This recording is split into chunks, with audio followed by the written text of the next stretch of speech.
This is kind of where we left off. You get hit by a bus, is that natural selection? Okay. Is there a difference between natural selection and evolution by natural selection? Yes? So you can have natural selection, but it doesn't necessarily result in evolution. Let's say it's a very rare event that there'd be no, let's say, alleles or versions of genes that might favor some individual survival or reproduction. Like getting hit on the head by a meteor. There's nothing you can do about that, right? There's no kinds of defense you could evolve to protect yourself. So in that case, that's certainly selection, but your lineage is probably not going to evolve. It's going to probably go extinct. So, okay. Which of the previous might result in evolution by natural selection?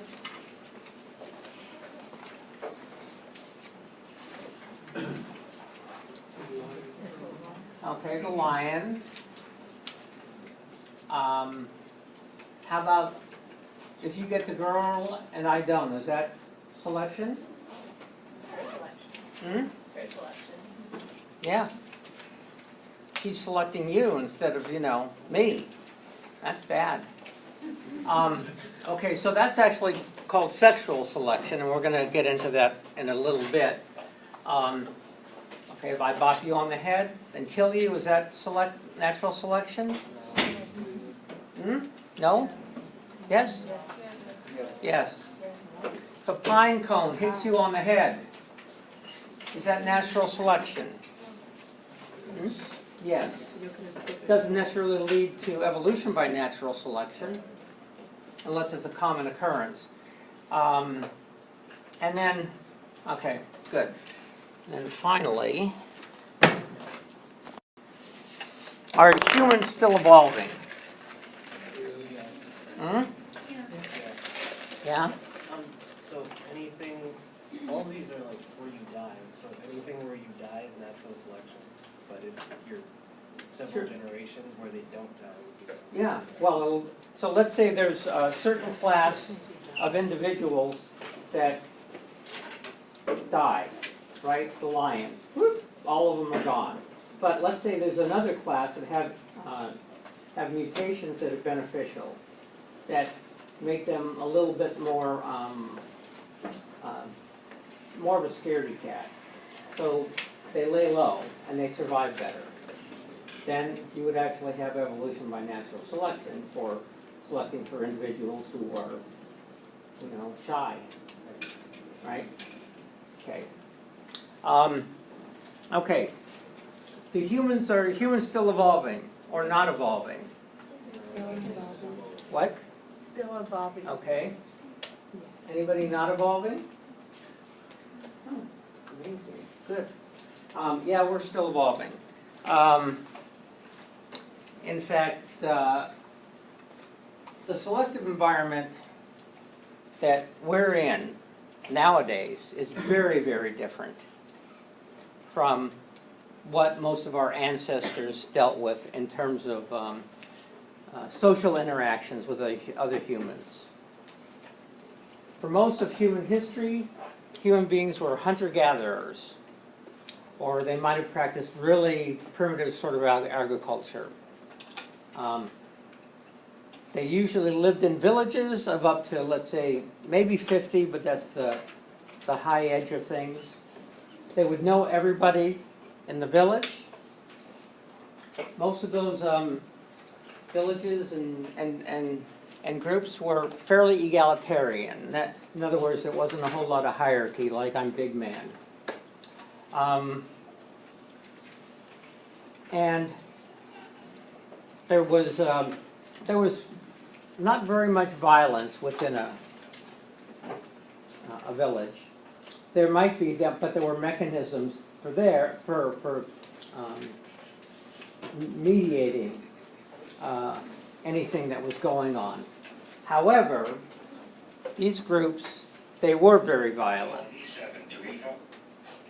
What? Oh, okay. They were very violent, but they were violent with other groups. Now, usually to kind of stop the violence or reduce it, they would send, one village would send their young women over to another village, and vice versa. Kind of like hostages, but not really. It was kind of like making relationships. But in terms of strangers, strangers were dangerous, and strangers were to be killed. And just think about it. So, now these villages were probably oftentimes, the hunter-gatherers were oftentimes competing against each other, let's say for game, different kinds of animals they were hunting. And the area couldn't support both of them.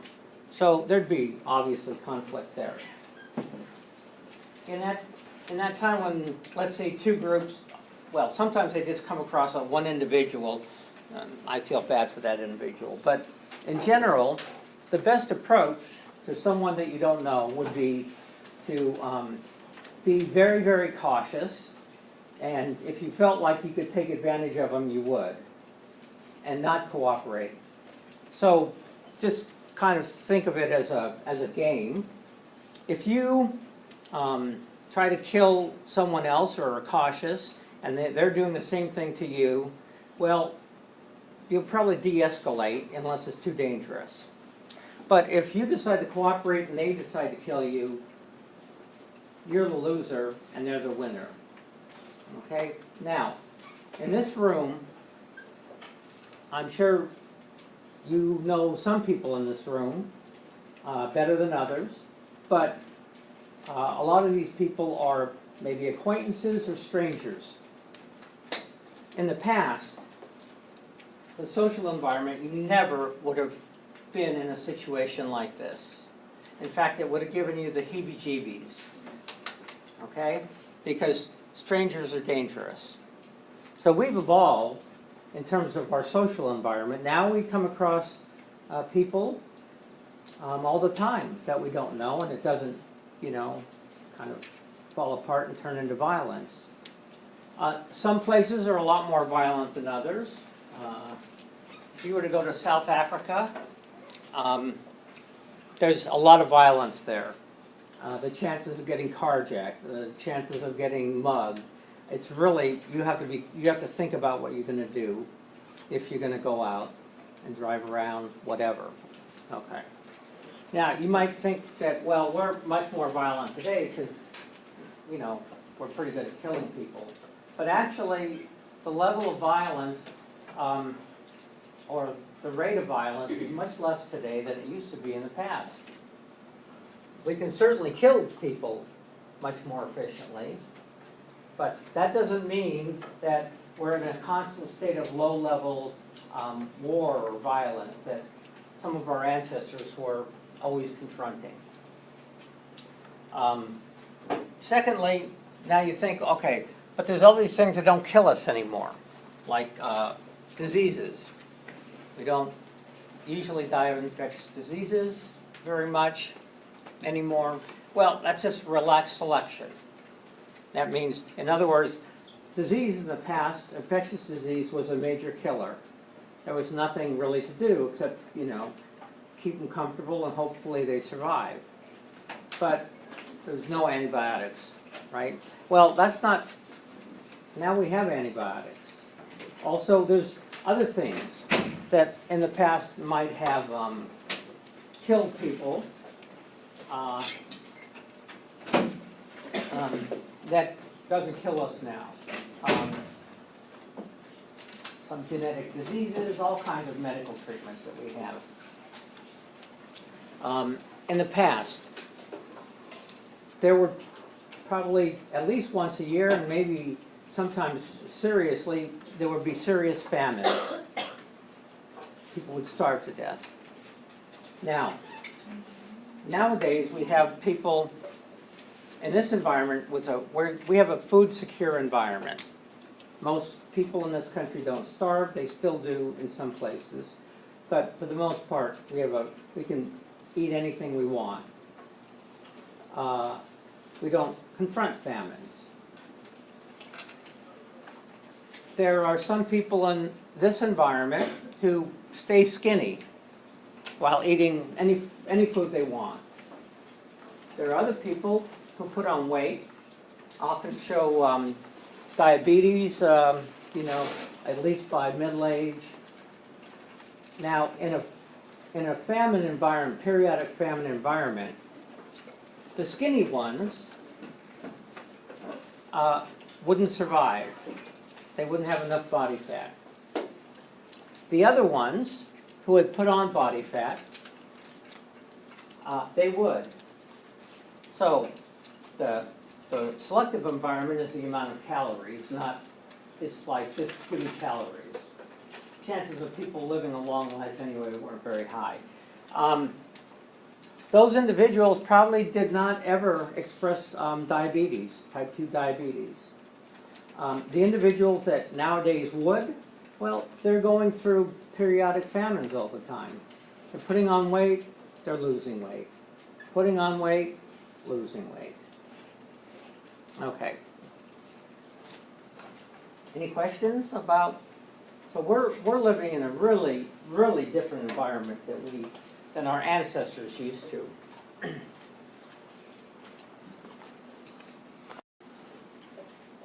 So there's some requirements for evolution by natural selection. The first thing you have to have is variation. If every individual was a clone, exactly the same as every other, there would be selection, but there would be nothing for selection to act on, where some individuals were more likely to survive and reproduce than others. So if you don't have variation, nothing's going to happen. Second, it actually has to be a heritable variation. So you might have variation, but if it's not heritable, even weakly heritable, then there'll be selection, but it won't be passed on to offspring. Yes? Well, can you give us an example of a variation? Oh, sure. Different height, different alleles, versions of genes. Okay? Oh, hi. Now, salute. In each generation, some individuals survive and reproduce more successfully than others. And there are reasons for that.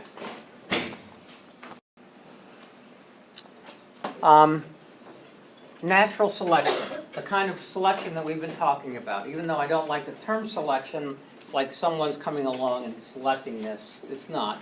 It's the environment that's favoring or disfavoring different trait variants.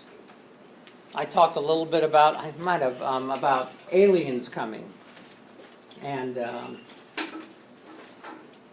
they're not nice aliens. Yeah? What's that? You're a walking dead. Yeah, yep. That's why I told everybody, if any couple in here gets pregnant, they get an automatic A because they're enhancing their fitness. Start pumping them out. I mean, that's the easiest way to get an A in this class, right? Okay. So, no, that's true. So I'm one of the walking dead. I don't have any offspring. I'm an Uncle Mo to a lot of, relatives and not relatives, but that's pretty much where I'm at. I get all the good stuff and not the bad stuff. Okay. Now, so natural selection favors heritable trait variations best suited to the current environment, resulting in differential survival and reproduction, which is fitness. Ultimately, it's That's reproduction and actually passing on a larger proportion of your genes to future generations. Now, you may have, let's say, a ton of offspring, but if, let's say, they're all sterile, your fitness is still 0. Okay? So, like, just having lots of kids is not necessarily a proxy for being a successful organism. So, we've been talking about variation, heritable variation, and then in terms of more individuals surviving that are born each generation that survive, or even less, it doesn't matter. If there's selection or some trait variant gives an advantage for surviving or reproducing, or both, then that goes on into the future. Yeah. Since mathematically, if we all reproduce, there'd be too many people, and there already are too many people. What's that? Since if we all reproduce, there'd be mathematically too many people, and there already are too many people. At what point Yeah. do you Well, say so that it's not fitness, that it's better fitness to not have children? okay. First of all, you don't want to be the one that decides not to have kids. You just give your kids a better environment to hell with everybody else. If it means that other kids don't survive so well, so what? You know? Now, I'm not saying that this is what evolution does for organisms. It's not a pretty world. I mean, it's horrific. I wouldn't design, evolution by natural selection. All it does is grind up organisms. Some get ground up faster than others, survive long enough to reproduce, and then get ground up. I mean, it's a mess. It's god-awful. I'm against it myself. I think it's a raw deal. But now, as humans, we can decide what we really want. We can decide, oh, I don't want a kid. So what? Who cares if my genes don't get passed on in the future? You want a good life. To hell with kids. So that's our choice. But this is for everything that's living nowadays. This is what's going on. Now, when this happens, populations actually change. And it gradually transforms populations, resulting in adaptation. Now, an adaptive trait or an adaptation is some version of a trait that gives individuals who have that a higher likelihood of producing more offspring and passing their genes on into the future, whether that's living long enough to reproduce or whatever.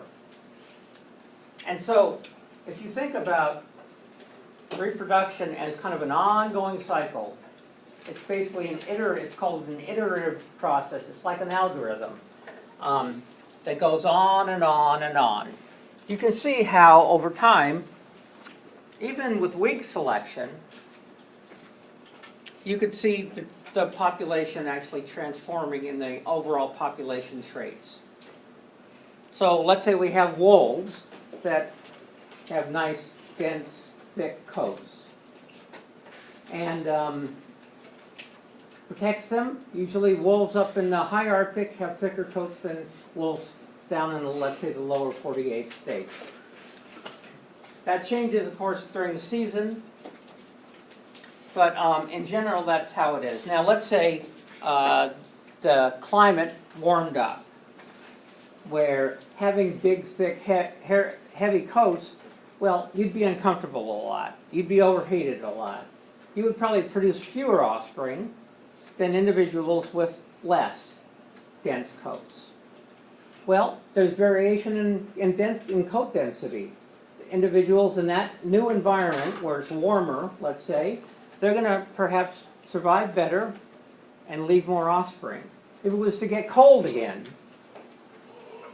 there'd still be variation, hopefully, for a selection to act on.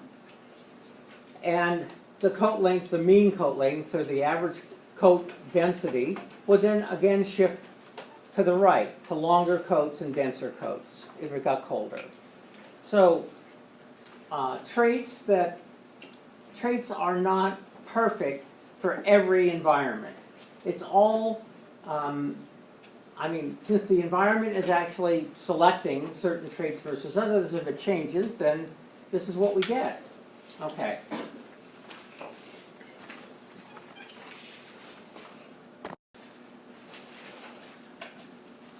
So here's our variation.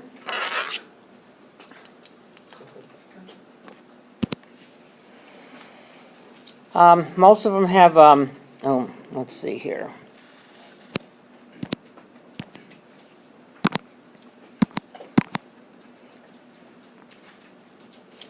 He's the only one that's variable. Everybody else is about the same size. So, variation. Now, it turns out there's heritable variation. A lot of these small ones, they've inherited a smaller size compared to this one. This might be due to a mutation or just there's already variation that, but there's not very many of them. Okay.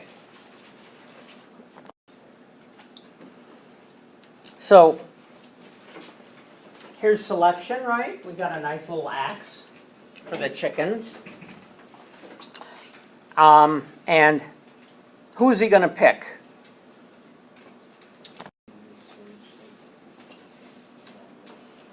Well, probably that guy, the guy with the long neck. Or he might not. He might say, God, I'd love to have chickens with really long necks. All the other ones probably taste just as good, so I'll start killing those instead.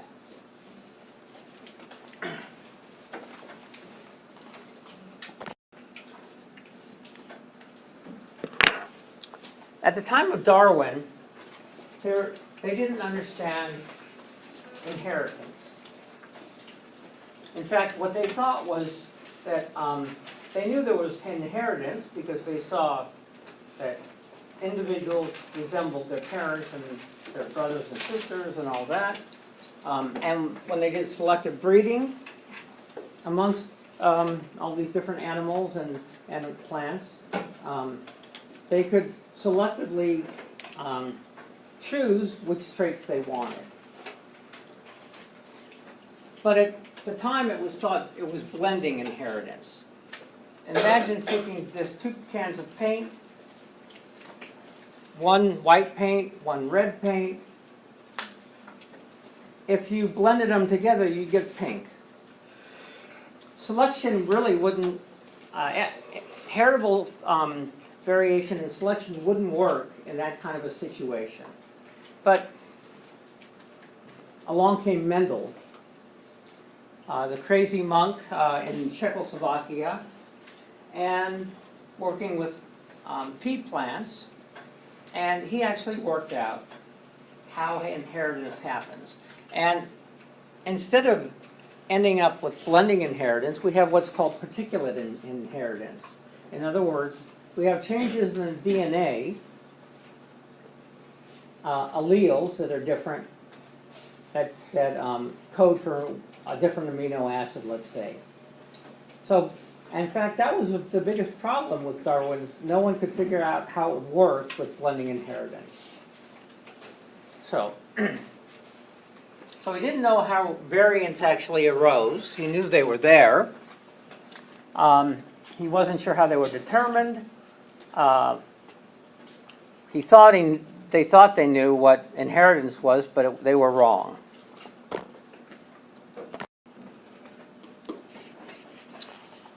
At the basis for all heritable variation is mutations in the DNA. Actually, it's a little bit more complicated than that, but for now, that's what we'll be dealing with. So, there's a change in the DNA. Most, mutations are generally random. It's not like, oh, a good mutation comes along. Most mutations, in fact, either have very little effect or a bad effect. Just think about a protein that's being made. It has to work, and for it to work properly, it has to have the right structure. It has to have the right areas, parts of it that that interact with others to produce, physiology, all that kind of stuff. Okay. So, in fact, people, let's say you have a lot of babies that die during pregnancy, or that hardly even, miscarriage. Well, a lot of them probably just have deleterious mutations, and they're just wiped out of the gene pool before anything happens. Okay? Now,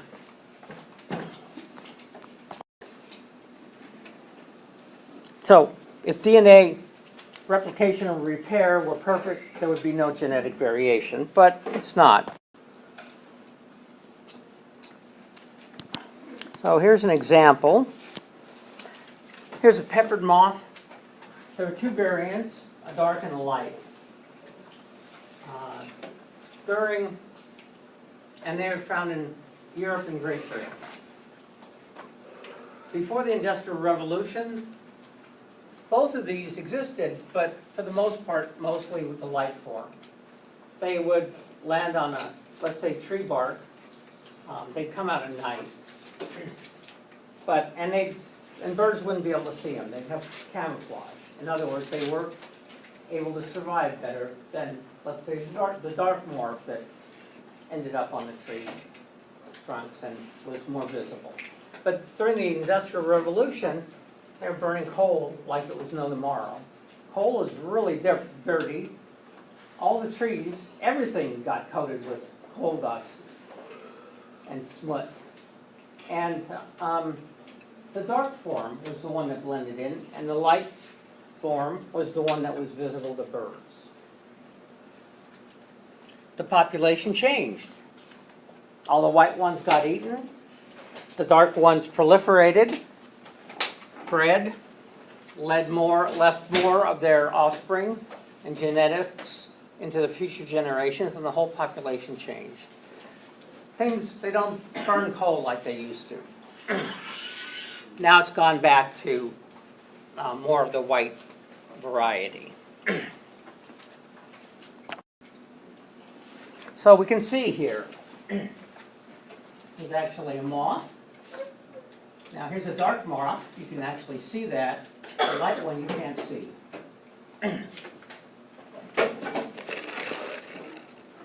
To figure out how this was actually working, there was a guy named Kettlewell, and he was noticing that there was a change, a pattern in the change of what the moths look like from fewer lighter and more dark. So what he did was he marked a bunch of moths, a whole bunch of them, different colors that he could recognize if he caught them again, let them go, and then went out and sampled to see if he could find them again.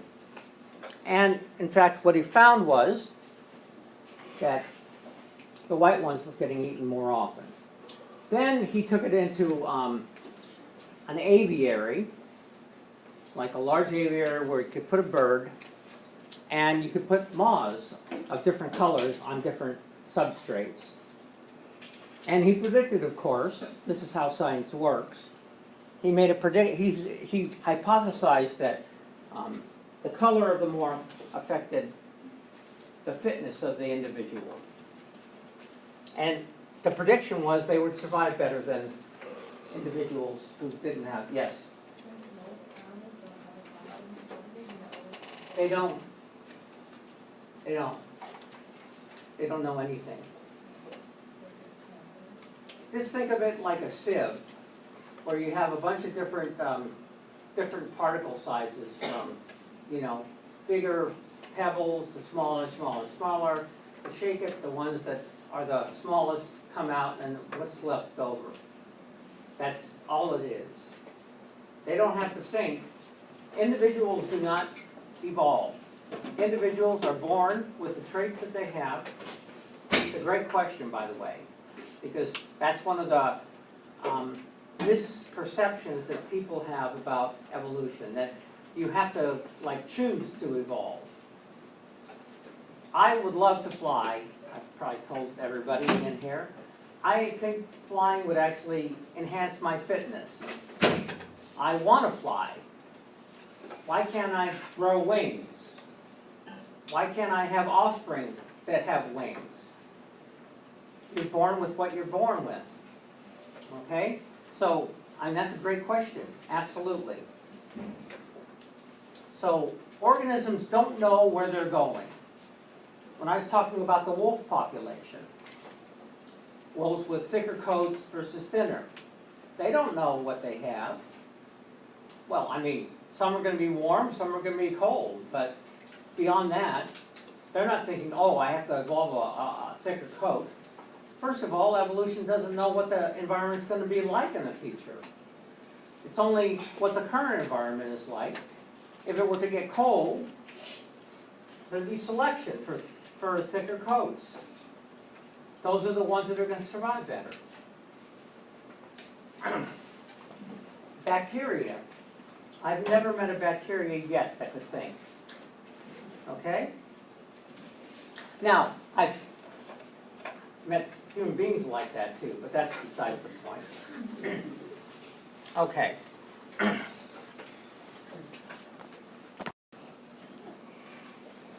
On a dark tree.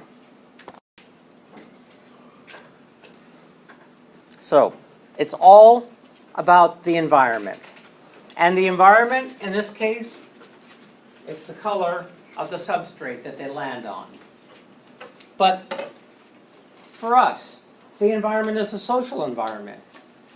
Who in here, there's some people that are probably very shy. There's some people that are pretty bold. There are probably some people that might play mind games on other people. So in our social environment, we have to be able to read that. Are we dealing with a trustworthy person or not? We're not actually very good at it, but regardless, that's the environment. The environment can be anything, and not just like temperature or salinity of the water or anything like that.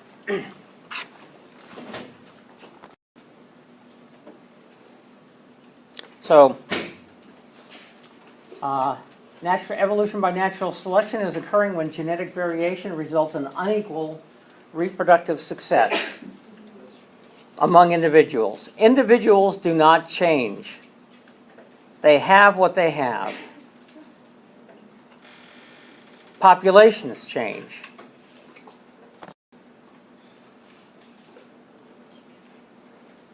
Okay. So, same thing with bacteria and antibiotics.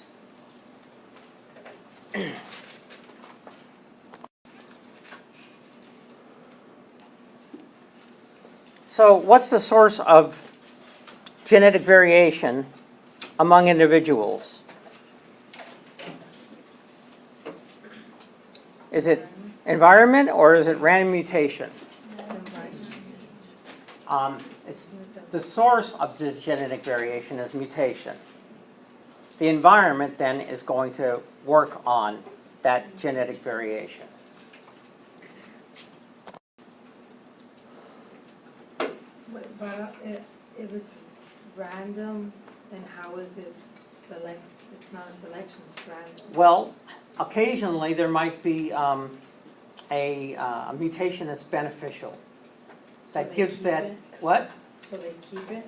Well, it's like, okay, you're born with what you have.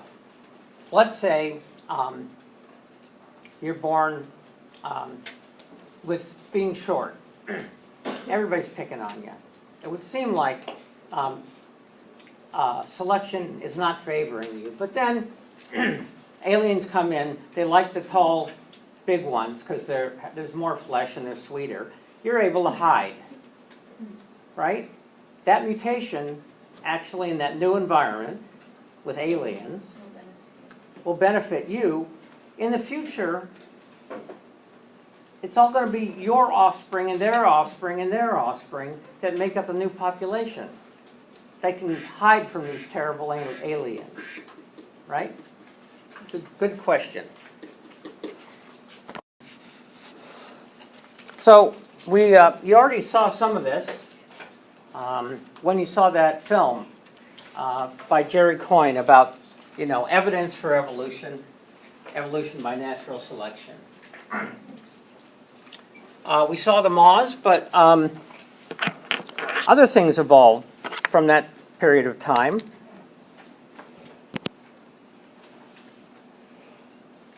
Okay, here's the years on the x-axis, number of species on the y, and then these are the ones that are resistant to whatever it is. So diseases, they're resistant to antibiotics.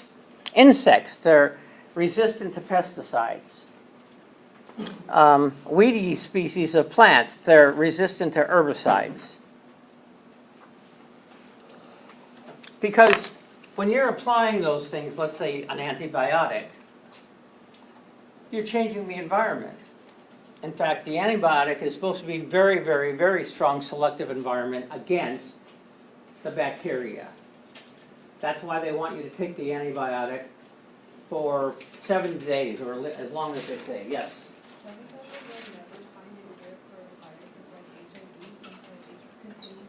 So, well, actually, there are antivirals that keep people alive. In the past, they didn't. They died within, a short period of time. Now, some people are living. Most people with AIDS are living a long time. Okay. Plus, they still haven't found a vaccine that works because HIV mutates so rapidly. But maybe eventually they'll get a vaccine that actually works for the most part. And there will probably be some things that, you never find anything. Unfortunately, with antibiotics, as certain bacteria develop resistance, the ones that are left over are the resistant ones, right? The antibiotic doesn't affect them. So then, over time, you get infections that are no longer being, affected by antibiotics. And that's a bad thing. And so, actually, we need to develop a whole bunch of new classes of antibiotics and antivirals, because you'd always expect that resistance would actually evolve. And then it turns out, just so you know, bacteria like to share things amongst each other. And they do this by conjugation. They have these little plasmids, circular pieces of DNA. And some of the things they share are antibiotic resistance genes. And they occur naturally in nature because most antibiotics come from natural things that bacteria are running into all the time that would normally kill them, like fungi or molds that actually, penicillin is a toxin to bacteria. Okay? So, it's kind of a moving target. You can never hit it. It's changing. The minute you have a great antibiotic and it doesn't kill everything out there that it comes in contact with, it leaves a few survivors, eventually those survivors will predominate in the future populations.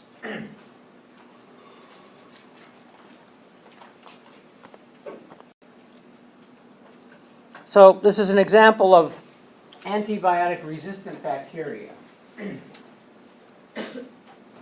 You have a population of dividing microbes. You have time, 20 minutes to many months. You have some mutations.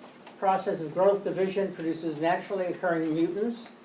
Most mutants will probably either have no effect on the phenotype, or they will be deleterious. That means they'll be wiped out by what's called purifying selection.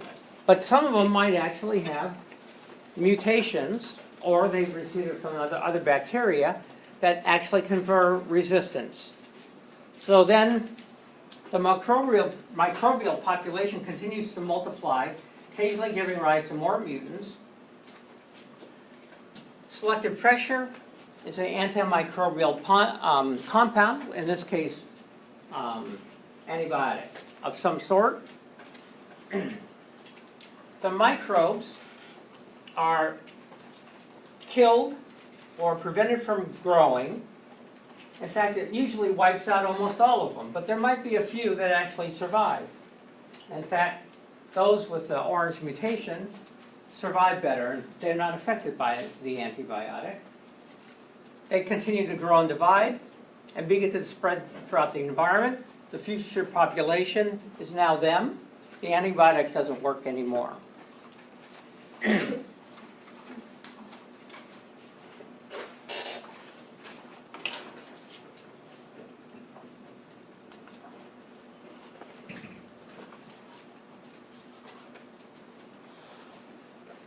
We're going to do a little top hat.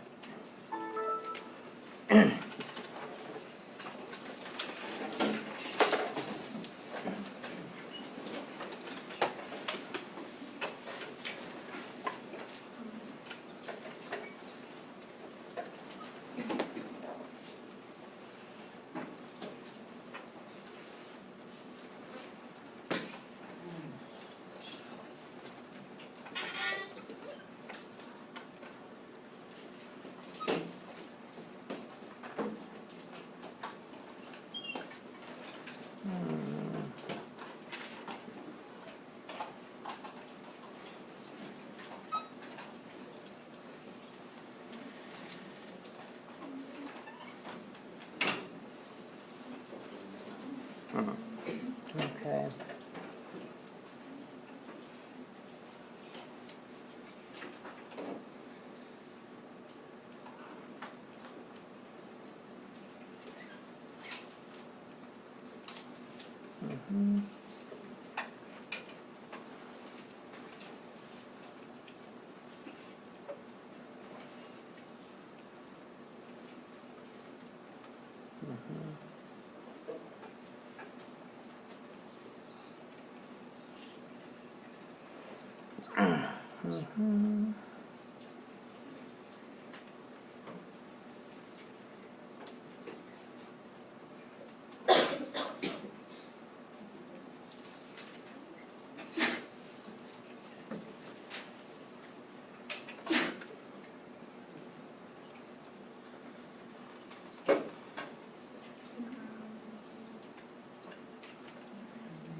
Okay.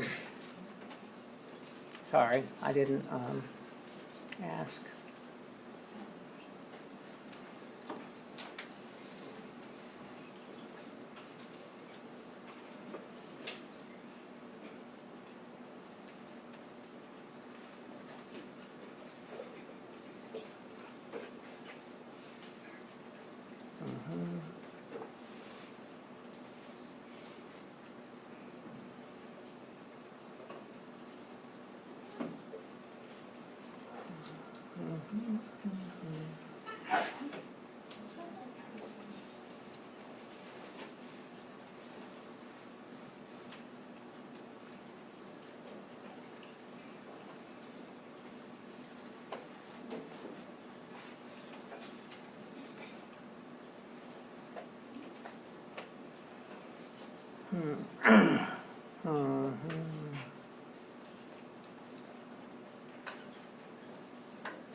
Okay.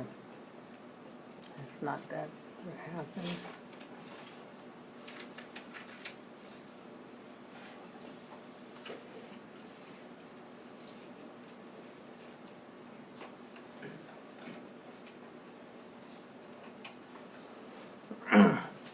Okay.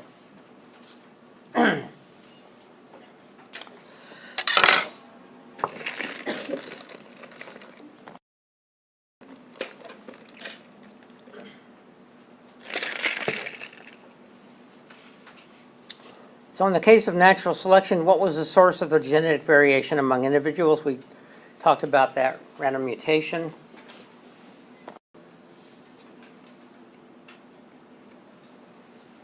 And then you know what changes over time, not individual populations.